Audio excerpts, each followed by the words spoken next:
ಹಿಂದಿನ ಸಂಚಿಕೆಯಲ್ಲಿ ಫ್ಲರೆನ್ಸಳ ಬದುಕಿನಲ್ಲಿ ಉಂಟಾದ ಕೆಲ ವಿಶೇಷ ತಿರುವುಗಳ ರೋಚಕ ಸಂಗತಿಗಳನ್ನು ಕೇಳಿದೆವು. ಆರೋಗ್ಯ ಸರಿಯಿರದ ತನ್ನ ಅಜ್ಜಿಯ ಶುಶ್ರೂಷೆಯಲ್ಲಿ ತೊಡಗಿಕೊಂಡ ಆಕೆಗೆ ದಾರಿಯಾಗುವ ತನ್ನ ಆಸೆಗೆ ಮೊದಲ ಮೆಟ್ಟಿಲೆಂಬಂತೆ ಈ ಘಟನೆ ಜರುಗಿತ್ತು. ಇದೀಗ ಈ ಸಂಚಿಕೆಯಲ್ಲಿ ಆಕೆ ಇನ್ನೊಬ್ಬ ಪ್ರಭಾವಿ ವ್ಯಕ್ತಿಯನ್ನು ಭೇಟಿಯಾದ ಕುರಿತು ಆಗುಂಬೆ ನಟರಾಜರು ಚರ್ಚಿಸಲಿದ್ದಾರೆ. ಎಲ್ಲಿಗೂ ನಮಸ್ಕಾರ, ನಾನು ಆಗುಂಬೆ ನಟರಾಜ್. ಮತ್ತೊಮ್ಮೆ ಅವಳು ಯುರೋಪ್ ಪ್ರವಾಸ ಮಾಡಿದಾಗ ರೋಮಿಗೆ ಬರ್ತಾಳೆ. ಆವಾಗಲೇ ಅವಳು ಇದು ಮನಸ್ಸು ಅವಳ ಆರೋಗ್ಯ ಕೂಡ ಸರಿ ಹೋಗಿರಲ್ಲ. ಸುಧಾರಿಸ್ಕೊಂಡು ಹಾಗೂ ಇದು ಮಾಡಿ ಅವಳು ರೂಮ್ನಲ್ಲಿ ಬಂದು ಸೇರ್ಕೋತಾಳೆ. ಆವಾಗ ಇಂಗ್ಲೆಂಡ್ನ ಒಬ್ಬ ಪ್ರಸಿದ್ಧ ವ್ಯಕ್ತಿ, ಅವನ ಹೆಸರು ಆರ್ಲ್ ಆಫ್ ಪ್ಯಾಂಬ್ರೋಕ್, ಅದರ ಉತ್ತರಾಧಿಕಾರಿಯಾಗಿದ್ದ ಅತ್ಯಂತ ಶ್ರೀಮಂತ, ವಿಲ್ಟನ್ ಎಂಬಲ್ಲಿ ಅನೇಕ ಮಹನಗಳು ಹೊಂದಿದ್ದವ, ಇಂಗ್ಲೆಂಡ್ ಮತ್ತು ಐರ್ಲೆಂಡ್ನಲ್ಲಿ 100 ಎಕರೆ ಜಮೀನ್ದಾರಾಗಿದ್ದವ, ಬುದ್ಧಿವಂತ, ಮೇಧಾವಿ, ಚತುರೋಕ್ತಿ ಮತ್ತು ಸಾಮಾಜಿಕ ಮೇಧಾವಿತನದಿಂದ ಕಂಗೊಳಿಸುತ್ತಿದ್ದವ ಎಂದು ವರ್ಣಿಸಿಕೊಂಡವನಾದರೂ ಈ ಮಹಾಶಯ ಇದನ್ನಲ್ಲ ಭಾಳ ಭಾಳ ಭಾಳ ಪ್ರಭಾವ ಬೀಳ್ತಾನೆ ಇವಳ ಮೇಲೆ. ಅವನ ಒಂದು ಸ್ನೇಹ ಏರ್ಪಡುತ್ತೆ. ಅವನು ಎಷ್ಟೇ ದುಡ್ಡು ಎಲ್ಲ ಮಾಡಿದ್ರು, ಎಷ್ಟೇ ಮೇಧಾವಿ ಏನೇ ಆಗಿದ್ರು ಕೂಡ, ಅವನು ಎಷ್ಟೇ ಐಶ್ವರ್ಯ ಅಂತ ಆದ್ರೂ, ಆದರೆ ಅವನೊಬ್ಬ ಕೃಪಾಕರ ಆಗಿದ್ದ, ದಾನ ಮಾಡ್ತಿದ್ದ, ದಾನಗೈಯಾಗಿದ್ದ, ಅವನು ಕೊಡುಗೈಯಾಗಿದ್ದ. ಬಹುಪಾಲನೆ ತನ್ನ ವರಮಾನವನ್ನೆಲ್ಲ ದಾನ ಧರ್ಮ ಕಾರ್ಯಗಳಿಗೆ ವಿನಿಯೋಗಿಸಬೇಕೆಂಬ ನಿಬಂಧನೆ ಇರುವ ಒಂದು ಗುಪ್ತ ಸಂಸ್ಥೆಯ ಸದಸ್ಯನೂ ಆಗಿದ್ದ ಈ ಸಿಡ್ನಿ ಹರ್ಬರ್ಟ್. ಈ ಸಿಡ್ನಿ ಹರ್ಬರ್ಟ್ನ ವಿಷಯ ಎಷ್ಟು ಹೇಳಿದ್ರು ಸಾಲದು ಅನ್ಸುತ್ತೆ. ಅವನು ಈವನ್ ನೋಡಕ್ ಕೂಡ ಚೆನ್ನಾಗಿದ್ದಂತೆ. ಎತ್ತರದ ನಿಲುವನ್ನು ಹೊಂದಿದ್ದ, ಅಗಲವಾದ ಮೈಕಟ್ಟು ಹೊಂದಿದ್ದ ಸಿಡ್ನಿ ಒಬ್ಬ ಸ್ವರದ್ರೂಪಿ ವ್ಯಕ್ತಿಯಾಗಿದ್ದ ಅಂತ ಅನಿಸಿದ್ದಾರೆ.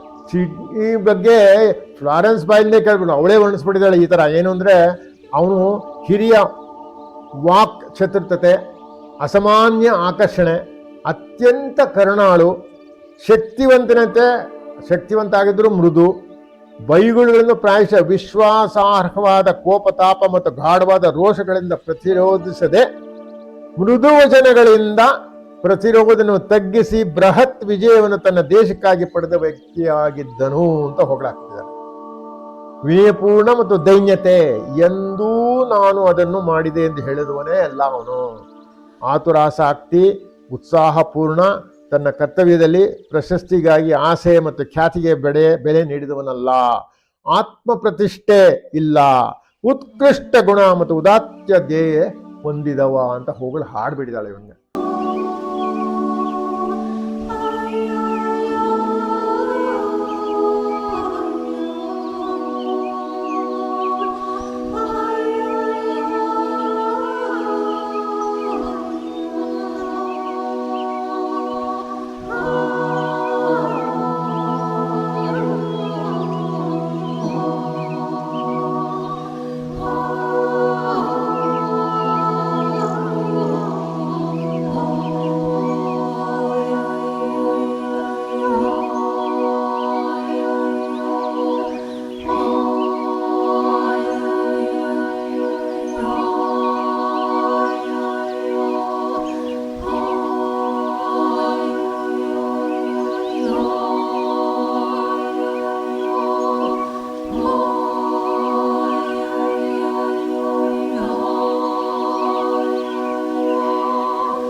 ಸೊ ಇಂಥವನ ಒಂದು ಸ್ನೇಹ ಆದಮೇಲೆ ಇನ್ನು ಒಂದು ಇವಳ ಜೀವನದಲ್ಲಿ ಬಲವಾದ ಬೆಂಬಲ ಸಿಕ್ಬಿಡುತ್ತೆ ಅವಳಿಗೆ. ಅವಳು ಏನೇನು ಮಾಡಬೇಕು ಅಂತ ಇರ್ತಾಳೋ ಅದೆಲ್ಲ ಮುಂದಿನ ಜೀವನದಲ್ಲೆಲ್ಲ ಹೇಳ್ತೀನಿ, ಅದು ಬರ್ತದೆ. ಅವನು ಒಬ್ಬ ಮಿನಿಸ್ಟ್ರು ಆಗ್ತಾನೆ, ಅವನು ಎಲ್ಲ ಆಗ್ತಾನೆ, ತುಂಬ ಗಣ್ಯ ವ್ಯಕ್ತಿಯಾಗಿರ್ತಾನೆ. ಅವನು ಭಾಳ ಇವಳು ಕಂಡ್ರೆ ತುಂಬಾ ವಿಶ್ವಾಸ, ಗೌರವ ಮತ್ತು ಎಲ್ಲ ಇವಳ ಕಾರ್ಯಕ್ಕೆ ಅವಳು ಬೆಂಬಲ ಕೊಡ್ತಾನೆ. ಸಿಡ್ನಿ ದಂಪತಿಗಳಿಗೆ ಸಿಡ್ನಿಗೆ ಹೇಳ್ತಾಳೆ, ನೋಡಿ ನನಗೆ ಆಸೆ ಇದೆ, ನಾನು ಕೈಸರ್ ವರ್ತಿಗೆ ಹೋಗಬೇಕು, ಜರ್ಮನಿ ಕೈಸರ್ ವರ್ತಲ್ಲಿ ಅಲ್ಲಿ ಆಸ್ಪತ್ರೆಗೆ ಕೆಲಸ ಮಾಡಬೇಕು, ಅಲ್ಲಿ ಶಿಕ್ಷಣ ಪಡೆಯಬೇಕು ಅಂತಿದ್ದೀನಿ. ಸೊ ನನಗೆ ನೀವು ಸ್ವಲ್ಪ ಹೇಗೆ ಸಹಾಯ ಮಾಡಬಲ್ಲಿ ಇದಕ್ಕೆ ಅಂತ. ಸೊ ಅದೇ ಸಮಯದಲ್ಲಿ ಏನಾಗುತ್ತೆ, ನೈಟಿಂಗೇಲ್ ಕುಟುಂಬ ಜರ್ಮನಿಯ ಫ್ರಾಂಕ್ಫರ್ಟ್ ನಗರಕ್ಕೆ ಪ್ರವಾಸ ಹೊರಡೋ ನಿಶ್ಚಯ ಮಾಡುತ್ತಂತೆ. ಅದು ಒಂದು ವಿಧಿಯಾಗಿರುತ್ತೆ ಅದೊಂದು. ಅಲ್ಲಿಂದ ಅವರು ಹೋಗ್ತಾಳೆ. ಹೋಗಿ ತಾನು ಮಾಡಬೇಕಾದ ಕಾರ್ಯ, ತಾನು ಸೇರ್ಬೇಕಾದ ಕಾರ್ಯ ಹತ್ತಿರ ಬಂತು, ನನಗಾಗತ್ತೆ ಅಂದ್ಕೊಂಡು ಇವಳು ಹೋಗ್ತಾಳೆ. ಆದರೆ ಅಲ್ಲಿ ದೈವ ನಿಯಮ ಬೇನೇ ಆಗಿರ್ತದೆ, ಏನು ಪ್ರಯೋಜನ ಆಗೋದಿಲ್ಲ, ವಾಪಸ್ ಬರಬೇಕಾಗ್ತದೆ. ಅವಳಿಗೆ ನಿಸ್ಸಹಾಯಕ ಆಗ್ಬಿಡ್ತಾಳೆ ಅವಳು. ಆವಾಗ ಅವಳಿಗೆ ಒಂದು ಮಂತ್ರ ಬರ್ತದೆ, ಒಂದು ಮಂತ್ರ. ಆ ಮಂತ್ರ ಭಾಳ ಭಾಳ ಆಶ್ಚರ್ಯದ ಮಂತ್ರ ಆಗಿದೆ. ಅದು ನಾವು ಬಿಲೀವ್ ಮಾಡ್ತೀವಿ, ಅದನ್ನು ನಾವು ಭಾರತೀಯರು ಹಿಂದೂಗಳು ಬಿಲೀವ್ ಮಾಡ್ತೀವಿ. ಅದೇನು ಅಂತಂದರೆ, ಒಬ್ಬಳು ಪ್ರೀಸ್ಟೆಸ್ ಅಂತ ಕರಿತೀವಲ್ಲ, ಅವಳ ಹೆಸರು ಕೊಲಂಬೋ ಮೇಡಮ್ ಅಂತ.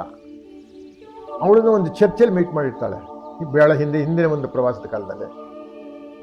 ಅವಳಿಗೆ ಅವಳ ಹತ್ರ ಮಾತಾಡುವಾಗ ಫ್ಲಾರೆನ್ಸ್ ಹೇಳ್ತಾಳಂತೆ, ಇದು ಏನಿದು ವಿಧಿ ವಿಧಿ ವಿಧಿ ಅಂತ ಹೇಳ್ತೀವಲ್ಲ, ನಾವು ಏನು ವಿಧಿನ ಒಳಗಾಗ್ಬಿಡ್ತೀವ, ಇದು ಯಾವ ಥರ ಇದು ಏನು ಅಂತ. ನನ್ಗೆ ಅಷ್ಟೊಂದು ಕಷ್ಟಪಡ್ತಿದ್ದೀನಿ, ನನಗೆ ಭಾಳ ನಾನು ತೊಂದರೆಯಲ್ಲಿದ್ದೀನಿ, ನನಗೆಲ್ಲ ಮನಕ್ಲೇಶ ಇದೆಲ್ಲ ಯಾತಕ್ಕೆ ಅಂದರೆ ಅವಾಗ ಅವಳು ಉತ್ತರ ಮಾಡ್ತಾಳಂತೆ.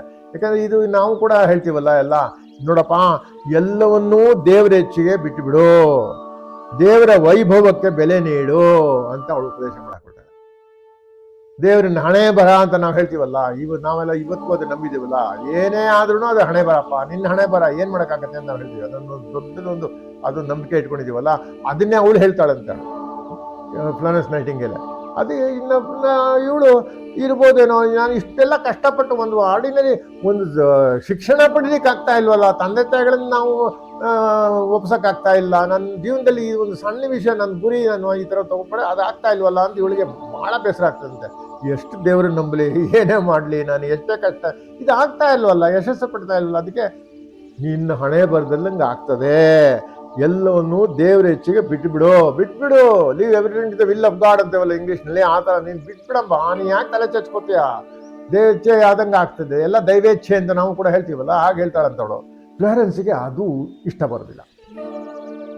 ಅವಳೇನು ಹೇಳ್ತಾಳೆ ಅಂದರೆ, ಪ್ರಪಂಚದಲ್ಲಿ ಅಪಾರವಾದ ನರಕ ಸದೃಶ ಕಷ್ಟ ನಷ್ಟ ನೋವು ರೋಗ ರುಜಿನ ಕಾಣುತ್ತಿರುವಾಗ ಅವನು ಉಪಶಮನಗೊಳಿಸುವ ಕಾರ್ಯ ಕೈಗೊಳ್ಳಲು ಬದಲು ಕೇವಲ ದೇವರ ಪ್ರಭುತ್ವ, ದೇವರ ವೈಭವ, ಕೃಪೆ, ಕಟಾಕ್ಷ ಎಂದು ಉಪದೇಶಿಸುತ್ತಾ ಕುಳಿತರೆ ಏನು ಉಪಯೋಗ ಎಂದು ಪ್ರಶ್ನೆ ಹಾಕೊಳ್ತಾರೆ ಫ್ಲಾರೆನ್ಸ್.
ಫ್ಲಾರೆನ್ಸ್ ನೈಟಿಂಗೇಲ್ ವ್ಯಕ್ತಿತ್ವದ ಬಗ್ಗೆ ಮಾತಾಡೋದಾಗ ನಾವು ಇದು ಭಾಳ ಇಂಪಾರ್ಟೆಂಟ್ ಅನ್ಸುತ್ತೆ ನನಗೆ. ಯಾಕೆಂದರೆ ನಾವು ಬರೀ ಹಣೆ ಬರಪ್ಪ, ಏನು ಮಾಡೋದು, ಇದು ಕರ್ಮ ಥಿಯರಿ, ಇದು ಹಿಂಗೆ ಆಗಬೇಕಾಗಿತ್ತು, ಅದಾಯ್ತು ಅಷ್ಟೇ, ಇದಕ್ಕೆ ಯಾಕೆ ತಲೆ ಚೆಚ್ಕೋತೀಯಾ ಅಂತ ಕೂತ್ಕೊಂಡ್ರೆ, ಮುಂದುವರಿದೋದ್ರೆ ನಮ್ಮ ಕರ್ತವ್ಯ ಏನಿದೆ ಅದನ್ನು ಮಾಡದೆ ಹೋದರೆ ಅದು ಏನು ಉಪಯೋಗ ಆಗ್ತದೆ, ಅದು ಅವಳ ಮನಸ್ಸಿನಲ್ಲಿ ಬರ್ತದಂತೆ.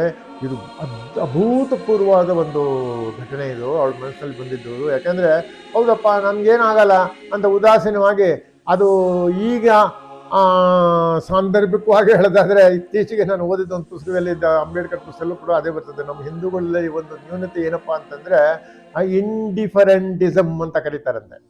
ಇಂಡಿಫರೆಂಟಿಸಮ್ ಅಂತ ಕರಿತೀವಿ ನಾವು ಅಂತ ಹೇಳ್ತಾರೆ ಅವರು, ಅಂಬೇಡ್ಕರ್. ಅದು ಕರೆಕ್ಟ್ ಅಂತ ಕಾಣಿಸುತ್ತೆ. ಅಂದರೆ ಆಗೋದಾಗತ್ತೆ, ಯಾಕೆ ಚಿಂತೆ ಮಾಡ್ತೀಯ, ಏನು ಬೇಕಾದ್ರೆ ಆಗಲಿ ಬಿಡು, ಇಂಡಿಫರೆಂಟ್ ಆಗಿಬಿಡೋದು ನಾವು, ಅನ್ಯ ಮನಸ್ಕತೆ, ಆಗಲಿ ಬಿಡೆ, ಹೋಗ್ಲಿ ಬಿಡೆ, ಏನಾದರೂ ಆಗಲಿ, ನಮ್ಗೆ ಯಾಕೆ, ದೇವೇಚ್ಛೆ, ಆ ಥರದಿಂದನೇ ನಾವು ಕೂಪಕ್ಕೆ ಬೀಳ್ತಾ ಇದ್ದೀವಿ ಹೊರತು ಮೇಲೆ ಎದ್ದು ಬರ್ತಾನೆ ಇಲ್ಲ ಅಂತ ಹೇಳ್ತಾಳೆ.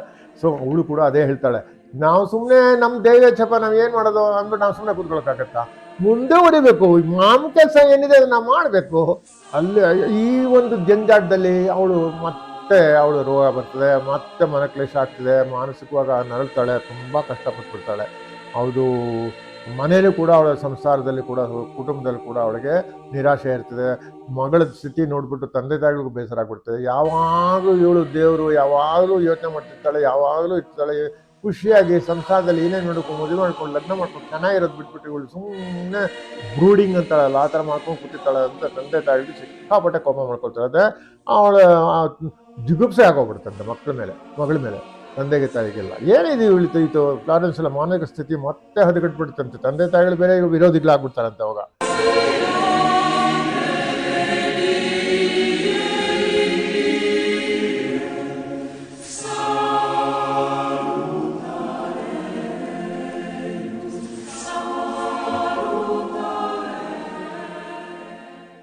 ನಾನೇನಾದರೂ ಮಾಡಲೇಬೇಕು, ಇದಕ್ಕೆ ಏನಾದ್ರು ಒಂದು ಉತ್ತರ ಕಂಡುಹಿಡಿಲೇಬೇಕು ಅಂತ ಹೇಳಿ ಅವಳು ಮನಸ್ಸು ಮಾಡ್ತಾಳಂತೆ.